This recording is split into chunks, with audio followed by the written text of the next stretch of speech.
লেখিকা শাশ্বতী রায়ের বন্ধন। প্রতিদিনের মতো আজও কাক ভোরে ঘুম ভেঙে গেল আমার। এ বছরের মতো শীত বিদায় নিলেও ভোরের দিকে বেশ কাঁপুনি দেয় এখনও। বালিশের পাশে রাখা বাটিকের চাদরটা গায়ে বেশ করে জড়িয়ে বিছানা থেকে নেমে পড়লাম। অনিন্দ নাক ডাকছে। বেশ একটা ছন্দে নাক ডাকে অনিন্দ।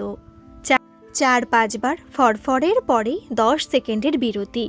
তারপর আরও বেশি জোরে নাসিকা গর্জন শুরু। অসহ্য শব্দটা অজান্তে বেরিয়ে এলো আমার মুখ থেকে। আমাদের শোবার ঘর লাগোয়া বাথরুমে ঢুকে ঝটপট প্রাত্যহিক কাজকর্ম সেরে বেরিয়ে এলাম। শীতকাল হোক বা ছুটির দিন, বেশি বেলা অবধি শুয়ে থাকা আমার ধাতে নেই। তবে বাড়ির বাকি 3 সদস্য কিন্তু 9টা না বাজিয়ে বিছানা ছাড়বে না। তাও আবার আমার ডাকাডাকি এবং লুচির গন্ধ ছাড়া তাদের সকাল হবে না। ঘরে ঘরে পৌঁছে যাবে বেডটি। সেটা শেষ হতে না হতেই লুচির গন্ধ নাকে প্রবেশ করবে তাদের। প্রথমে হেলে দুলে আসবে অনিন্দ, তার পেছন পেছন বাবলি, সবার শেষে আসবে বনি। বাবলির সামনের বছর MA ফাইনাল। আজ অবধি কোনোদিন মায়ের মুখের সামনে 1 কাপ চা ধরেনি সে। এক দিন ঘুম ভাঙার পর খুব মনে হয় কেউ এসে সামনে 1 কাপ চা ধরুক। ধরা তো দূরে থাক, কারোর কখনো মনেই হয়নি কতদিন যে একটু বেশি সময় ধরে আয়নার সামনে দাঁড়ানো হয় না আমার। চুলে জট পড়ে যায়, চামড়ায় বলিরেখারা স্পষ্ট জানান দেয় সুদিন চলে গেছে। আজ শুধু ফুরিয়ে যাবার বেলা। আমায় বোঝে না অনিন্দ, বাবলি বনিও হয়তো বোঝে না। হয়তো আমার ভালো থাকা নিয়ে তেমন মাথা ব্যথা নেই ওদের। ওরা যেন ধরেই নিয়েছে ওরাই আমার জগৎ। আমার সুখ দুঃখ, ভালো থাকা বা না থাকা সব ওদের কেন্দ্র করেই। এই ভাবনাগুলোতেও বীজে অস্বস্তি। আমি কি স্বার্থপর হয়ে যাচ্ছি কিংবা আত্মকেন্দ্রিক? কিন্তু আমি তো আমার পুরো সময়টাই ওদের জন্যই দিয়ে দিচ্ছি, শুধু ওদের জন্য। বদলে কি পাচ্ছি? অনিন্দর সময় কেড়ে নেয় ওর অফিস। বনি তো কলেজের পর কমন রুমে আড্ডা নিয়ে ব্যস্ত, না হয় কোচিংয়ে গিয়ে। বাবলিও তাই। কারোরই সময় নেই আমার জন্য। সবার পছন্দ ভাবতে ভাবতে নিজের পছন্দ অপছন্দগুলো ভুলেই গেছি। প্রথমে ছিল অনিন্দর পছন্দের রান্না, এখন তার সাথে যোগ হয়েছে বাবলি আর রনি। বেড়াতে যাওয়া হোক বা হোটেলে খাওয়া, সবেতেই বাকি 3 জনের মত চলে। আমি নীরবে সেই সবের অংশীদার হই। টিভিতে হয়তো কোনো পুরনো দিনের ছবি দেখছি, হয় বনি না হয় তার বাবা এসে অবলীলায় চ্যানেল বদলে দেয়। আমি কোনো কাজের অছিলায় উঠে যাই ওদের সামনে থেকে। এভাবেই ভালো মন্দ মিশিয়ে দিন কেটে যাচ্ছিল আমার। হঠাৎ করে স্মার্টফোনটা হাতে পেতে আজকাল একটু আধটু লেখালেখি করি। 2-4 জায়গা থেকে সম্মানও পেয়েছি। ফেসবুকে আমার পাঠক সংখ্যাও মন্দ নয়। বেশ কিছুদিন না লিখলেই তাদের মেসেজ আসে, দিদি লেখা পাচ্ছি না কেন। অদ্ভুত এক তৃপ্তিতে বুকটা ভরে ওঠে আমার। তবে সংসারের ব্যস্ততায় আজকাল লেখা নিয়েও তেমন বসা হয় না। অনিন্দকে কতবার বোঝানোর চেষ্টা করি, তোমার যেমন চাকরি তেমনই এটাও একটা কাজ। আমার মনের রসদ, আমার অক্সিজেন। কিন্তু সে বুঝলে তো, তার কাছে এসব ছেলে মানুষই। রাগটা আবার ফিরে আসছিল আমার। না, আর নয়। এখানে থাকলে আমি নিজেকে আরও হারিয়ে ফেলবো। এখানে আমায় বোঝার মতো কেউ নেই। তাছাড়া আমার বাবা মা না থাকলেও বাড়ি তো একটা আছে। বাবা রীতিমতো সই সাবুত করে ও বাড়ি দোতলাটা আমার নামে করে দিয়ে গেছে। গোছগাছ করে বেরিয়ে পড়লাম বাড়ি থেকে। গন্তব্য বাপের বাড়ি। মনে মনে হাসি পাচ্ছিল। সকাল সকাল বিনা মাইনের দাসীকে না পেয়ে এদের মুখের ভাব কেমন হবে? এই বাড়িতে ভাইয়ের বউয়ের সঙ্গে আমার ঠিক ননদ বৌদির লাঠালাঠি কোনোদিনই হয়নি। আবার গালে গাল ঠেকিয়ে আদিক্ষেতাও করিনি।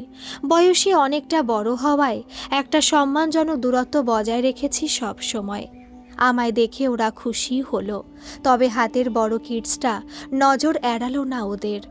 মৈত্রী চা করতে যেতে দেরি, বুম্বা ঝাঁপিয়ে পড়ল। এই দিদি, অত বড় ব্যাগ কি আছে রে? আমার জামাকাপড় আর কিছু দরকারি জিনিসপত্র। বুম্বার হাও হয়ে যাওয়া মুখটা দেখে মায়া হলো সামান্য। বললাম, ওই বাড়িতে আমার আর ভালো লাগছে না রে। তোদের খুব অসুবিধা না হলে এখানে কিছুদিন থাকতে চাই। আরে এ আবার কি কথা? তোর বাড়িতে তুই থাকবি, আমাদের সুবিধা হলেও না হলেও। কিন্তু কেসটা কি? মানে? মানে তুই তো বনি বাবলিকে এভাবে ফেলে আসিসনি এর আগে, তাই ভাবছিলাম কি এমন হলো। এত ভাবিস না, আর শোন, ও বাড়ি থেকে ফোন টোন এলে সরাসরি বলে দিবি তুই জানিস না আমি কোথায়। মানে তুই বলে আসিসনি কিছু? হ্যাঁ, আবার না। সেটা কি রকম? মানে মুখে কিছু বলিনি, একটা চিঠি লিখে রেখে এসেছি। 50 ছুঁই ছুঁই দিদির এহেন ছেলে মানুষিতে কিভাবে প্রতিক্রিয়া দেবে বুঝতে পারছিল না বুম্বা। মৈত্রী চা নিয়ে এসে গেছে। বুম্বা আর কথা বাড়ালো না। ভালো দিনে এসেছো দিদি ভাই, মাটন বিরিয়ানি করছি আজ, সঙ্গে চিকেন চাপও ট্রাই করব। পুচকুন অনেকদিন ধরে বলছিল বিরিয়ানি খাবে। চা রেখে মৈত্রী আবার রান্নাঘরে ছুটল। পেছন থেকে মৈত্রীকে দেখছিলাম, সুখী সুখী গৃহবধূর প্রকৃষ্ট উদাহরণ। মৈত্রী রান্নার হাতও বেশ ভালো, মাঝে মাঝে নতুন নতুন রেসিপি ট্রাই করে। খেয়ে সবার ভালো লাগলে আমায় আবার রেসিপিটা ছবি টবি শুদ্ধ হোয়াটসঅ্যাপ করে। কিন্তু এই মুহূর্তে বিরিয়ানির কথা শুনে মনটা কেমন করে উঠল। বনিটা বিরিয়ানির জন্য পাগল। বাবলি বিরিয়ানি নিয়ে পাগলামি না করলেও মাটনটা বড্ড ভালোবাসে। আজ কি খাবে কে জানে। অনিন্দ কি বাইরে থেকে আনিয়ে নেবে কিছু? ব্রেকফাস্টই বা কী করলো? ইস, হঠাৎ করে কি যে একটা কাণ্ড করলাম। সারাটা সপ্তাহ ব্যস্ত থাকে তিনজন। একটা দিন একটু আয়েশ করে বাড়িতে, এটা সেটা খাবার জন্য বায়না করে। আজকের দিনটার 12টা বেজে গেল বেচারাদের। চা শেষ না হতেই বুম্বা এসেছে আবার। এই দিদি নিচে চল, মৈত্রী জল খাবার দিয়েছে। ছেলেমেয়েগুলো এখনও কিছু মুখে তুলেছে কি না কে জানে। আমার চোখ ভিজে উঠল। বুম্বাকে বললাম তুই যা, আমি এখন কিছু খাবো না। বুম্বা হয়তো আমার মনের অবস্থাটা বুঝতে পারছিল। বলল আচ্ছা তাহলে পরে আবার চা দিয়ে যাচ্ছি। আমার কিচ্ছু লাগবে না বুম্বা, যা তুই। বেলা বাড়ার সাথে সাথে আমার মাথা ঠান্ডা হতে লাগলো। তার সাথে কেমন অপরাধী মনে হতে লাগলো নিজেকে। ওরা আমায় নিয়ে ব্যস্ত হয় না ঠিকই, কিন্তু আমার মত ছাড়াও ও বাড়ির একটা পাতাও তো নড়ে না। বনি বাবলির জামা কাপড় জুতো থেকে শুরু করে অনিন্দর আন্ডারওয়্যারটা অবধি আমি না কিনলে চলে না। দোকানে ট্রায়াল রুম থেকে বেরিয়ে আমার চোখে তারিফ খোঁজে তারা। এগুলো তো একরকম প্রাপ্তি। আমার ওপর চাপিয়ে দেওয়া দায়িত্বগুলো নিয়ে বিরক্ত হই, কিন্তু এগুলোকে যদি আমরা অধিকার ভাবি। একতলা থেকে মাটন বিরিয়ানির গন্ধ ভেসে আসছে। মৈত্রী জোরে জোরে বুম্বা আর ছেলেকে ডেকে বলছে স্নানে যেতে। আর থাকতে পারলাম না আমি। শাড়িটা পরে ব্যাগটা হাতে নিয়ে নিচে এলাম। সামনেই মৈত্রী হুড়োহুড়ি করে কাজ সারছে। আমায় ব্যাগ হাতে দেখে আবার হা হয়ে গেছে তার মুখ। ও মা দিদি, ব্যাগ নিয়ে কোথায় যাচ্ছ? বাড়িতে। বুম্বা স্নানে ঢুকছিল, আমার গলা শুনে বেরিয়ে এসেছে। কী রে, চলে যাচ্ছিস? বললি যে থাকবি। না রে, যাই, ওরা ভাবছে হয়তো। পুচকুনো আমায় চলে যেতে দেখে অবাক। দুঃখ দুঃখ মুখে বলল চলে যাচ্ছ পিসিমণি? যা, কত কি প্ল্যান করলাম। ওর মাথায় হাত বুলিয়ে দিলাম, পরে আবার আসবো রে, আজ যাই। ট্যাক্সিতে আস্তে আস্তে বনির পছন্দের বিরিয়ানির দোকানটার সামনে পড়ল। ট্যাক্সিওয়ালাকে অপেক্ষা করতে বলে নেমে পড়লাম। দোকানে সবে বিরিয়ানি নেমেছে। 3 প্যাকেট প্যাক করে নিলাম, সাথে কাবাবও। অপরাধ বোধটা অল্প অল্প করে কমছিল এবার। ট্যাক্সিতে বসে বললাম জলদি চলো। বেল বাজাতেই বনি এসে দরজা খুলেছে। বেলের শব্দে বাবলিও বেরিয়ে এসেছে। ড্রয়িং রুমে পা দিতেই সুখাদ্যের ঘ্রাণ ভেসে এলো নাকে। মনে মনে ভাবলাম বাবা, এরা তো দেখছি আমি চলে যেতে রীতিমতো মোচ্ছব শুরু করে দিয়েছে। কি গো মা, এভাবে না বলে কয়ে চলে গেছিলে কেন? বনির গলায় বিস্ময়। কেন, তাতে কি তোদের কোনো অসুবিধা হয়েছে? মনে তো হচ্ছে না। আমার গলা পেয়ে এবার অনিন্দও বেরিয়ে এসেছে রান্নাঘর থেকে। খালি গা, বারমোটার ওপর গামছা জড়ানো, হাতে খুন্তি, পাক্কা হালুই করের মতো দেখাচ্ছে। চোখ কপালে তুলে বললাম তুমি আবার হাতা খুন্তি ধরতে জানো নাকি? কেন জানবো না, তবে বাবলি আমায় খুব হেল্প করেছে এতক্ষণ। ওই তো কী সব টিউব চ্যানেল থেকে রেসিপির ভিডিও জোগাড় করে দিল। বাবলির দিকে নজর গেল আমার। সিনথেটিক একটা টপ আর লেগিংস পরে রয়েছে বাবলি। খিচিয়ে উঠলাম, এই তোমাদের বুদ্ধি! মেয়ে সিনথেটিক টপ পরে রান্না শেখাচ্ছেন আর বাবা খালি গায়ে রান্না করছেন। গায়ে তেল ছিটলে কি হতো শুনি?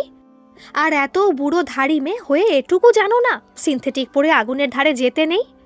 ধমক খেয়ে অনিন্দ আবার রান্নাঘরে সেধিয়ে গেছে। বাবলি এসে আমার হাত থেকে ঢাউস ব্যাগটা নামালো। উফ মা, কুল ডাউন, কিচ্ছু হয়নি আমার। হয়নি, হতে তো পারতো। ওসব ছাড়ো তো। আজকে কি রান্না হয়েছে গেস করো দেখি। চেয়ার টেনে বসে জোরে জোরে নাক টানলাম। সর্ষে বাটার গন্ধ পাচ্ছি, সাথে আবার পেঁয়াজের গন্ধও মিশে যাওয়ায় ঠিক ধরতে পারছিলাম না মেনুটা। বুঝতে পারছি না, মাছ রান্না হচ্ছে এটুকু আন্দাজ করতে পারছি, তা তোদের তো রবিবার মাংস ছাড়া চলে না, মাছ কেন? তোমার জন্য ডার্লিং। একগাল হাসি নিয়ে পাশে এসে বসলো অনিন্দ। আমার জন্য? আমার পছন্দ অপছন্দ নিয়ে মাথা ঘামিয়েছ কোনো দিন? জিভ কাটলো অনিন্দ। সত্যি ভারী অন্যায় হয়ে গেছে। আসলে সেভাবে ভেবে দেখাই হয়নি, মনে হতো তুমি ভালোই আছো। ন্যাকামো। অনিন্দকে পাত্তা না দিয়ে গলা তুললাম সামান্য। বনি বাবলি, এদিকে আয়। আজ এক ডাকেই কাজ হলো। কি মা? দেখ কি এনেছি। দুই ভাই বোন ঝাঁপিয়ে পড়েছে বিরিয়ানির প্যাকেটটার ওপর।